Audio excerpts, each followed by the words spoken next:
દાહોદ જિલ્લાના Limbdi police station ખાતેથી એક બાઇક ચોરીની ઘટના બનેલી હતી। એ બાઇક ચોરીની ઘટનાના આધારે સીસીટીવી ફૂટેજ અને નેત્રમ જે છે એના ENPR ટેકનોલોજીથી લીંબડી પોલીસે ટ્રેક કરી રહી હતી। એ દરમિયાન પોલીસના ધ્યાનમાં આવ્યું કે એ બાઇક દાહોદ શહેરમાં આવે છે અને દાહોદ શહેરથી પાછું જવાની બાતમી પ્રાપ્ત થતાં મીરાખેડી આઉટપોસ્ટ વિસ્તારમાં પીઆઈ રાજપૂત અને એમની ટીમ એની વોચમાં હોય છે। એ દરમિયાન બાઇક આવે છે। બાઇકને ઊભું રખાવતા બાઇક ચાલક જે હતા શાહરૂન અને નાસિર નામના છે। આ બંને ઉત્તર પ્રદેશના મુઝફ્ફરનગર જિલ્લાના અને શામલી જિલ્લાના વતની છે। એમને ઊભું રાખી ચેક કરતાં બાઇક ચોરીનું હોવાની કબૂલાત કરેલ અને એમની પાસેથી એક હાથ બનાવટની પિસ્ટલ અને રાઉન્ડ પ્રાપ્ત થયા।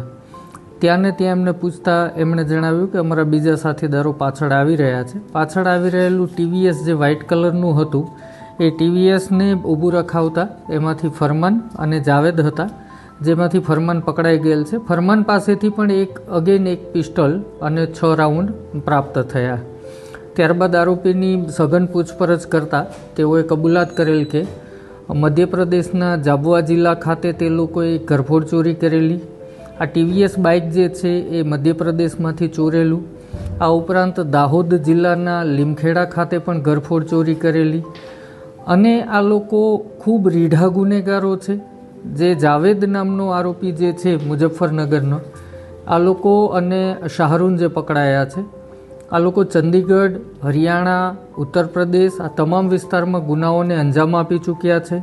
જાવેદ 5 વખત જેલમાં પણ જઈ આવ્યો છે અને ચંદીગઢમાં થતી ઘરફોડ ચોરીઓ, લૂંટ અને એક બહુ ગંભીર ઘટના કે એક સિનિયર સિટીઝનને 2 કલાક સુધી ચંદીગઢ ખાતે ઘરમાં રિવોલ્વરની અણીએ ગોંધી રાખી અને ખૂબ મોટી લૂંટ કરેલી હતી। આરોપીઓ અવારનવાર ફાયરિંગની પણ ઘટનાઓને અંજામ આપી ચૂકેલા।